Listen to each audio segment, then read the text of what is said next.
that looks pretty good, doesn't it?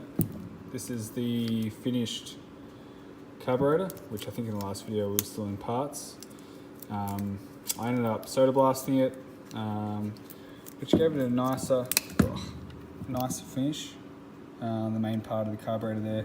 I went over the top cap and the float bowl. I left just from when I did it with the original sandblaster. It's a bit rougher, but it's come out pretty good. Pretty happy with it. It's the first completed part of the bike. I was going to send these top plates and things away for electroplating, but I couldn't get that top bracket off there with that little Phillips head there. It was just stuck in pretty good, and I didn't want to strip it, so I've left that one in, and I didn't really want to go get these plated with that one not being plated. So sorry. So yeah, I've just left it as is, cleaned it all out, blew everything out with the compressed air and put it back together. I just wanted to get something together of the bike, because I've just been basically just tearing everything apart and doing a bunch of dirty work.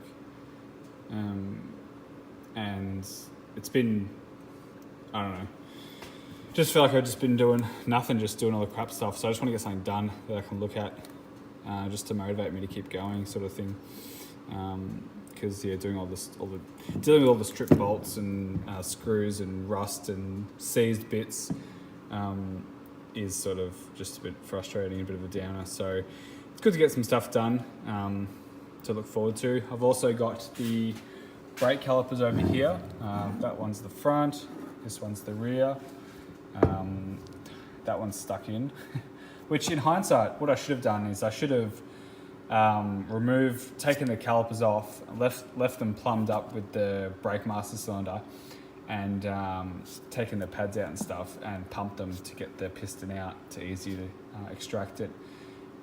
It would have worked probably for the front. The rear was, actually probably wouldn't have worked for either in hindsight, because the rear brake master cylinder was so seized up that there's no way it would have pressed any fluid to push out the piston. And the front was clamped on pretty tight too.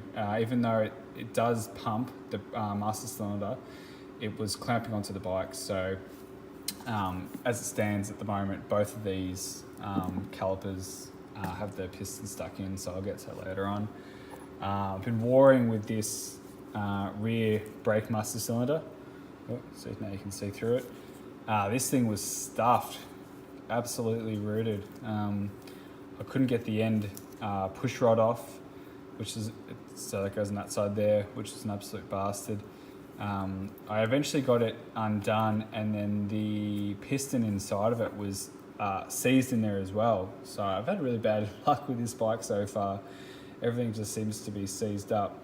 And even once I got the push rod off, the piston was stuck inside of it, and I had to actually put it in a vise with a small Allen key hex head pressing into the piston, and I just clamped it on itself and ended up forcing the piston up inside of the cylinder there with the spring, and then knocking it out through the top to come out the bottom again. Yeah, that was a real headache. And a lot of this stuff I haven't done before, and it's just proving to be the most difficult way that it could be. So nothing seems to be easy, but that's okay because I'm learning a ton. So I've basically torn that down. I've chucked all the rubbers, and I'm going to get a rebuild kit for that. And I've sent off a bunch of stuff to get plated, so that'll be cleaned up and I can move on from that. Coming over here, I've got one of the forks. I've just started cleaning it up, and as you can see at the top there, if you remember, we had all the, it's still a bit pitted, you can still see it, but it's not rusty anymore. I'll grab the old one, see the comparison. This is the old one here with all the rust pitting.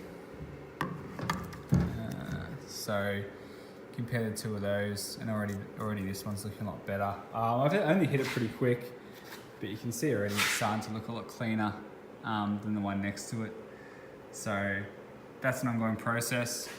Also, before I start cleaning anything up, I'm just making sure that everything's functional as much as I know how, because I don't have to go through the process of cleaning something up, putting all that effort into it, and then, you know, something, you know, catastrophic is wrong with it and it's no good. So I end up undoing these drain bolts down the bottom here. I'm not sure if you can tell from this one, but I tried to get it out with a left-hand drill bit. It was stuck in there. That was no good.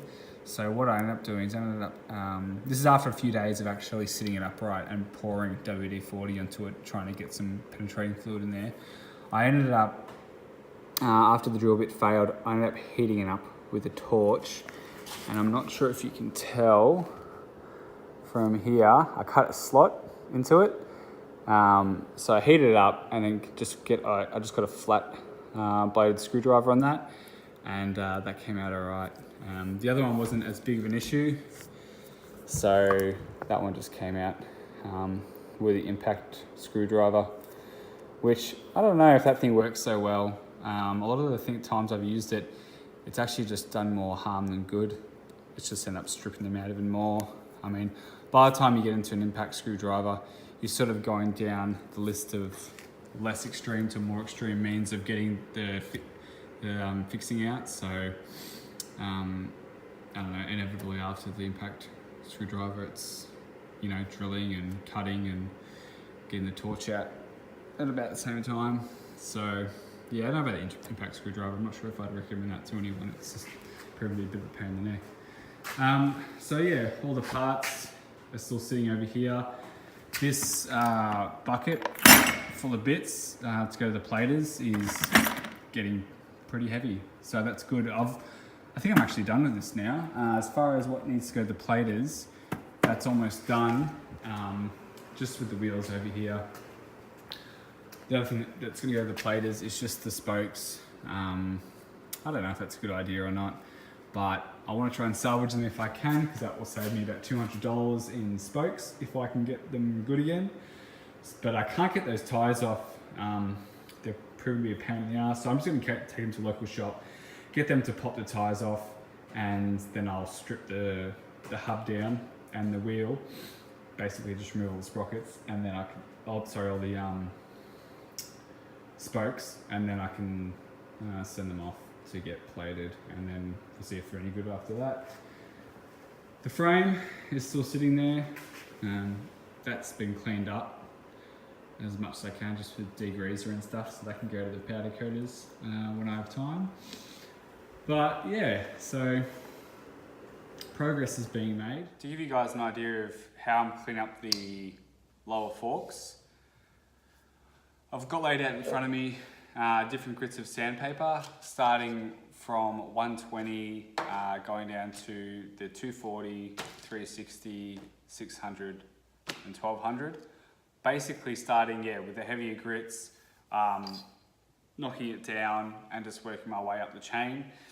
I'm using it with a bit of soapy water. This is just dishwashing detergent and water, which I'll spray on, which just helps with the sanding process.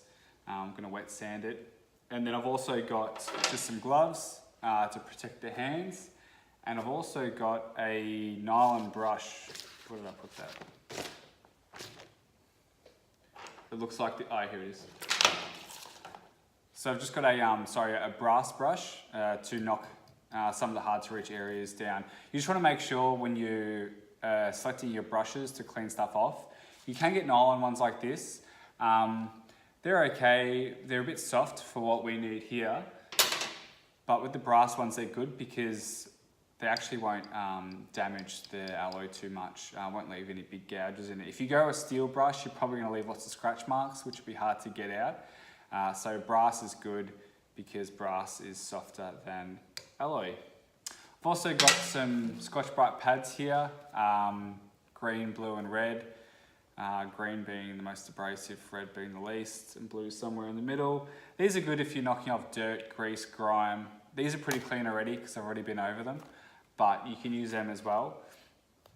And yeah, so I'll have a go at this. Like I said, I've already hit it once or twice, but I'll keep going. And when I'm happy with it, I'll give a quick comparison of how it's turned out compared to the old sort of scummy one. So yeah, check back in a minute. About 45 minutes later of scrubbing, here's the finished product. Give you a closer look.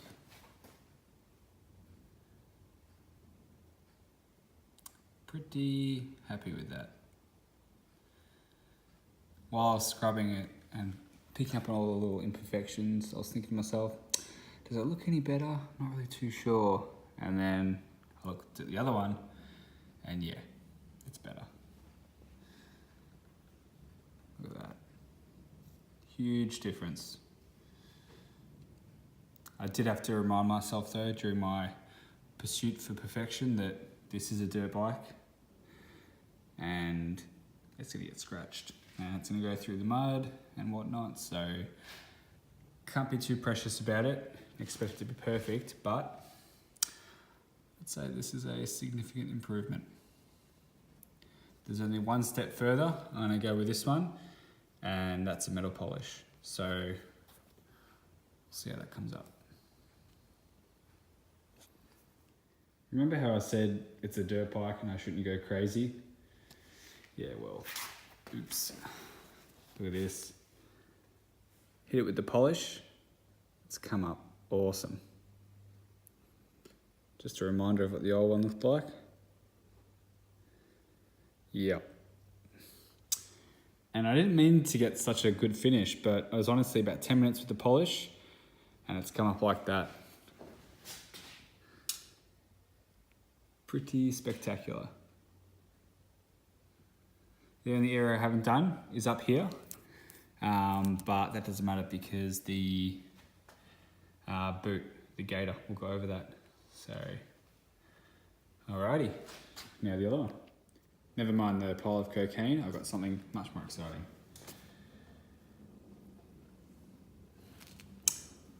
What do you reckon? I'd say I've overachieved. To say that I'm happy with how these forks have turned out would be an understatement. Pretty stoked actually.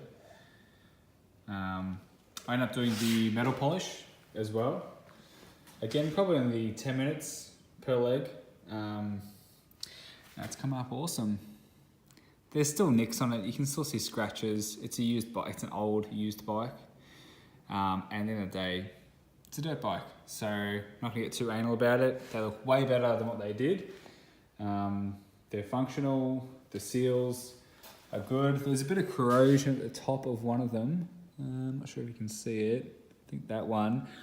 But the seal's holding good. I've scraped it out. I don't know where it came from, but the seal's holding good. Got plenty of rebound and everything. So once I drop the oil and put the gators back on it, they're pretty good. So yeah, I'm pretty happy with that. Again, I could keep going and make them even nicer, but if I make it too nice, I'll never want to ride the thing. I'll just want it to sit in the garage and never get scratched. So as far as the dirt bike goes, yeah, they'll do.